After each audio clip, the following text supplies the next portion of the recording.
What's going on, Pro-Am community? Lethal back with another video, Pro-Am gameplay. This is a best of 3 series from the Underground Hoopers Association.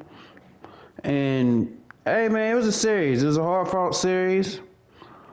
Game 1 went to us pretty handily. Game 2 is what you're watching. And I'm going to just go ahead and tell y'all we lost Game 3. I actually did not get a chance to record that footage. A lot happened going into Game 3. So yes, we lost the series, but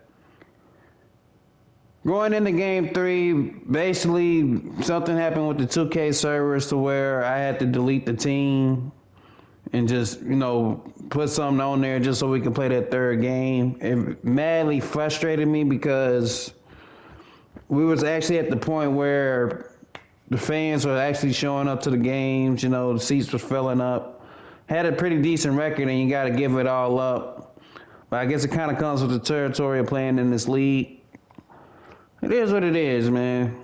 But hard-fought series, I'm not about to sit here and slam Havin motion at all. I even said it in the group chat that this team was a very talented team.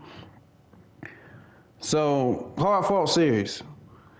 When it comes to these series and playing in this league and everything, it has to be well understood that even if you are the best team, you're probably not going to win every single game.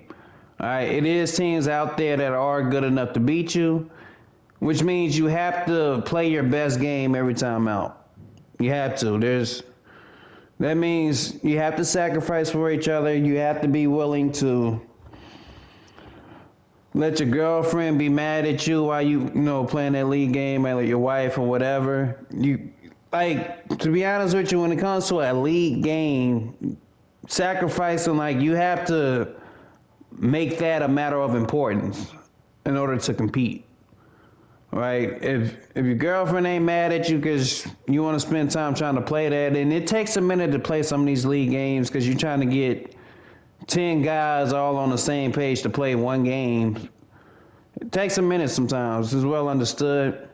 On this particular series, I'm not going to spend too much time on it, but communication has to be better between captains, because I DM'd this team last night and asked them if they want to play at 8 East. I even DM'd them in the captain's chat, asked them if they want to play 8 East. The response I got back was like, do we want to play at 8 or 9? But this was hours later. And then there was, the captain, which is the center on the other team, very talented player. He was trying to make it seem like he responded to me and it just was taking me forever to respond back. But if he had responded back at the time I sent the message, which was way earlier in the day, we could have had this all cleared up. I would have had my team ready to play at 9 o'clock if that was the time we was going to play. And then we agreed at 9 o'clock, and then we don't end up playing the game till 9:30, and the commissioner of the league talking about there's a 30-minute window, which I'm not mad about it, but it doesn't make sense. If we agree to play at 9, and I gotta wait 30 whole minutes, they actually gonna use the whole 30 minutes to actually play a game?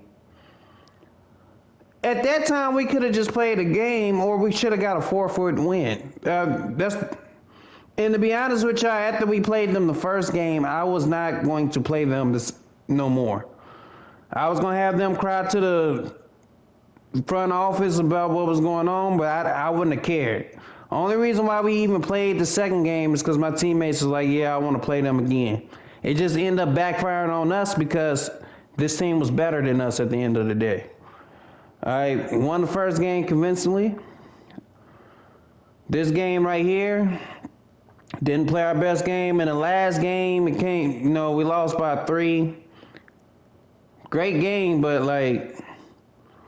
possibly could have been avoided if I just would have fought a little bit harder explaining my side of the situation, because that was a very long time for us to be waiting, and I don't feel like we should have to be held up just because a player wants to play another game in another league. But that's besides the point. So now that we here, we played, I don't know where we're going to rank after this game. I don't know if we're considered good enough to be tier 1. or if, because of this loss at this point in time, if we're going to drop down to tier 2. The way I'm feeling after we played this series, I don't mind being tier 2. The reason being, I still have to coach my guys on very small things. For the most part, we're good. We're solid as a team. It's very small things that I have to coach my team on, and I just need my team to be a willing participant in trying to get better in that regard. Missed shots is going to happen, but the things we can't control is how we play defense, how we rotate, trying to force more turnovers. We're a small team, we play 5 out, all of us essentially the same size, so we're going to get beat on the boards, and the only way to counteract that is to, gain rebound, which means whoever's guarding that big man, you just box out, let somebody else come get the board, or we got to force a lot of turnovers, which they did a great job of not turning the ball over. They were very patient.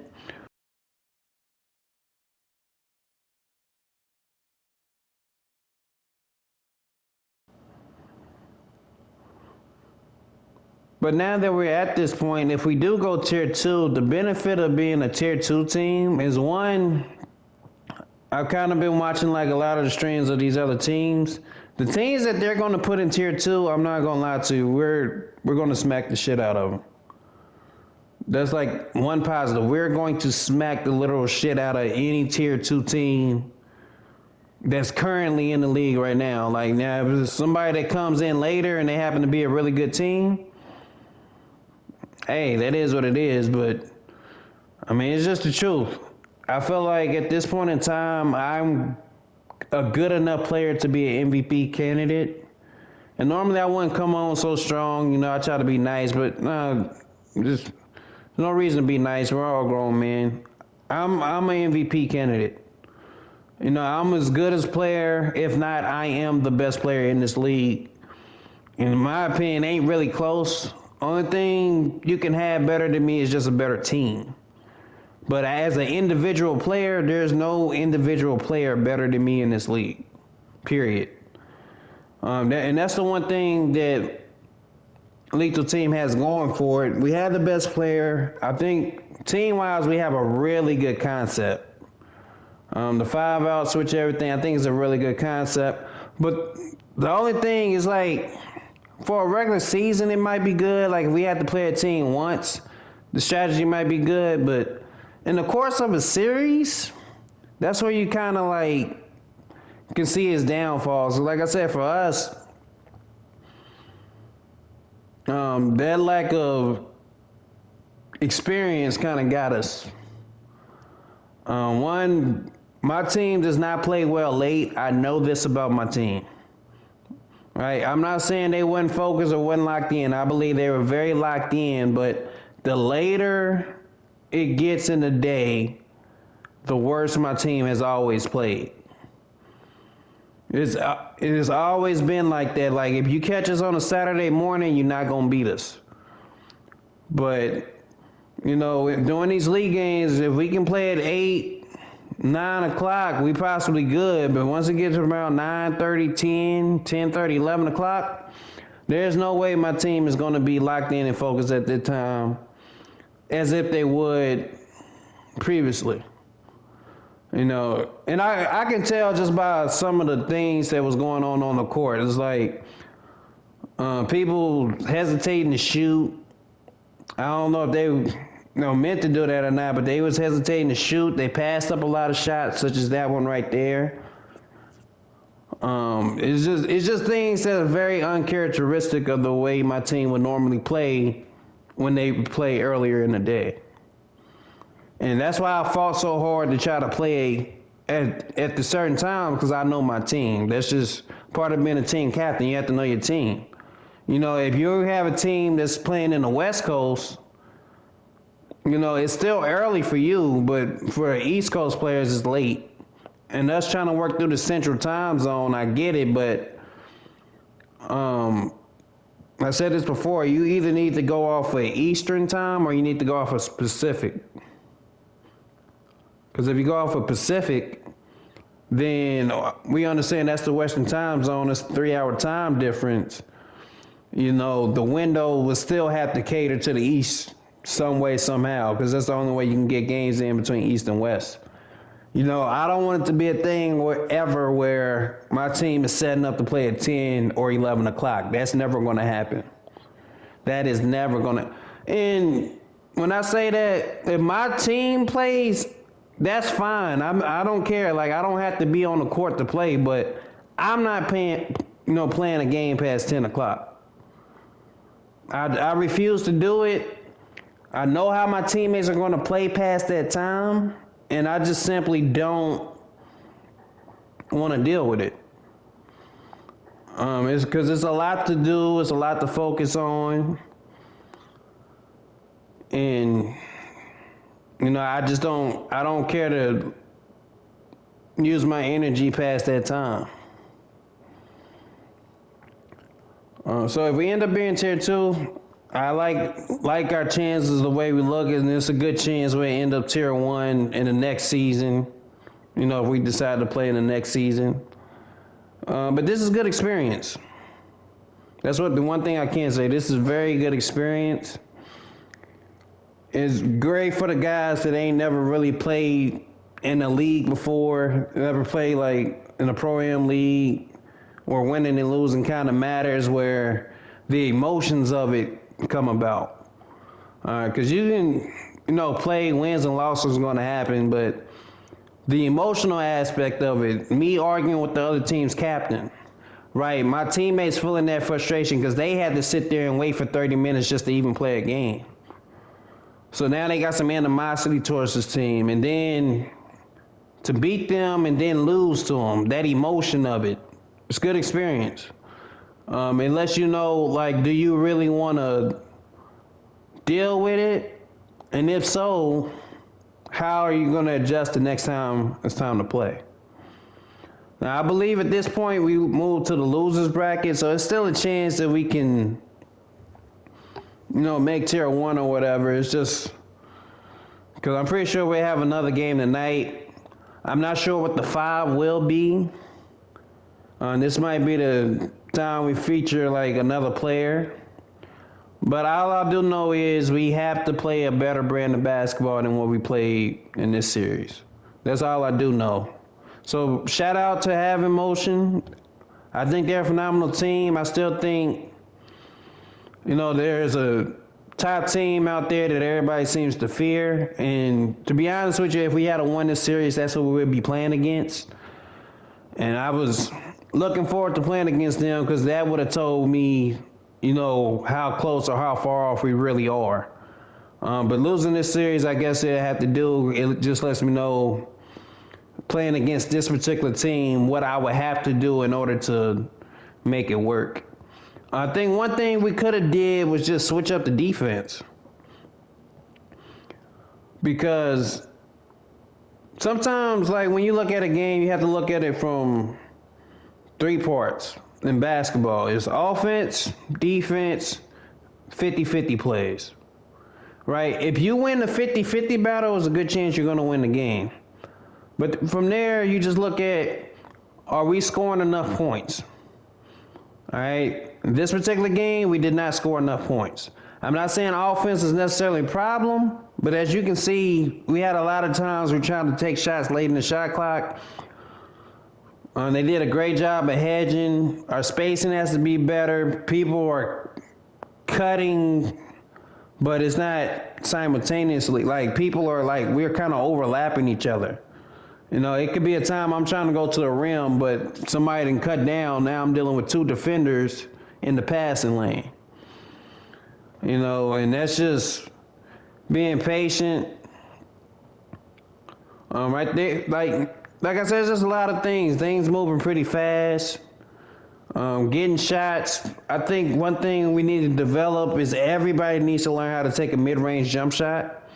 I think we settled too many times for threes, and if we just simply would take a step in right past the defense, that mid-range jump shot is available. So that's one thing that everybody can improve upon, including myself. I mean, I need to improve on shooting in general, but at the same time, I'm not used to taking shots. And then you look at it from the defensive perspective. Like, if we're not doing well defensively in this man-to-man defense, right? That's a pretty good sign that we probably should have switched to like one of our other defense, such as boxing 1 or 2-3 zone or something. Because I didn't see them having trouble scoring the ball. You know, they came down, ran their pick and roll. Our pick and roll defense has to be better, but I mean, that is a 2-on-2 event. And for me, honestly, I'm just past the point of trying to work on 2v2 with the team. I'm past trying to like work on 3v3. I'm past the point of trying to work on things that I've been doing this so many years. No, that is what it is. I feel like there's enough people on the team that if they want to get better, the videos are out there. They can always hop in and play with each other. And if they're losing, like, to be honest, I don't think my team is cohesive as it should be, because there are people on my team that if they were to go play 3v3, it's certain people that they just don't want to play with. Now, everybody can play with me because I make it easy. I play both ends, I get people open shots, and I can score. I make it easy. And they have to develop a sense of style for themselves, because they have to learn how to make it easy for me. What makes it easy for me is taking the shots that you're supposed to take, knocking them down, defensively making a play. More than likely, I'm guarding the other team's hardest player, or I'm right in the thick of things defensively, and I need other people to step up and make plays. Like, learn how to play perfect positioning basketball and give ourselves the best outcome to try to win. All right, if you're a smaller player, learn how to hedge, learn how to get back to your original man when the opportunity presents itself. And if you're a big man, learn how to want to protect the rim. I mean, obviously, I do those things, but if everybody just helps a little bit more, and like I said, if they play with each other, play without me, and they're having these great results, then it just carries over onto the court when we're playing. So that's where we at. That's where my team is. That's where we need to improve upon so we can actually compete in this league and actually try to contend for a championship at some point. I think I'm going to put my best foot forward this season. I do want to win MVP. I feel like I'm a good enough player to win MVP, or definitely be in the conversation. And last time I was in the league, I was charting up that territory, almost averaging a triple-double, and then once we lost a couple of games, it's like everything just went bad. It's like the strategy works, the execution goes bad. And once the execution goes, the confidence goes. Once the confidence goes, there's no recovery. So now that I've talked about my team enough, I really want to give credit to Havin Motion. They came out, played patient. The center, great center. I said it before, to beat us, you either have to have a really, really great center, which they do, or we just going to miss shots. That's the only way to beat us. There's no other way to beat us. If your center ain't great, you ain't got no hope. I've yet to lose to a team that hasn't had a great center. The one time we just missed shots, and that is what it is. But other than that, times we lost, teams had a great center. So shout out to Protect Rims. He definitely is an all-star caliber player, and I hope as this league continues to come up, people that are deserving of that all-star title, their point guard and shooting guard definitely should be deserving of that title. When it comes to defensive player of the year, like I look at a lot of things. I look at the centers. I look at the primary ball defenders. Their lock was decent. It wasn't like the crazy thing. Like I'm gonna be honest with y'all. Just because you got 99 steal and you get a couple of plucks, that doesn't really impress me. I care about how you rotate, how you actually defending one-on-one. Can you actually play one-on-one defense, things like that. So like I said, their lock is decent, but to be honest, I felt like the lock on the other team that we just played was a tad bit better, a little bit better offensively too, and that ties into it because you have to not only be a dog defensively, but you have to be a reliable offensively. So those are just things to keep in mind. Like I said, I hope they do have different awards for these people that are actually doing like really, really good in the league. I'm not saying we actually have to play an all-star game, but just to have an accolade or something that shows how dominant you have been would be very rewarding. But Havin Benz, like he did his thing out there. The first game, he wasn't really that big of a factor, but the last 2 games, he definitely picked it up. Protect rims, dominant, just completely dominant both games. Double-double every game he played. Did a great job protecting the rim as well. Looking at it, I definitely feel like I still was the best player on the court. I don't know how people look at those things. Because just because you didn't win does not mean that you wasn't the best player on the court.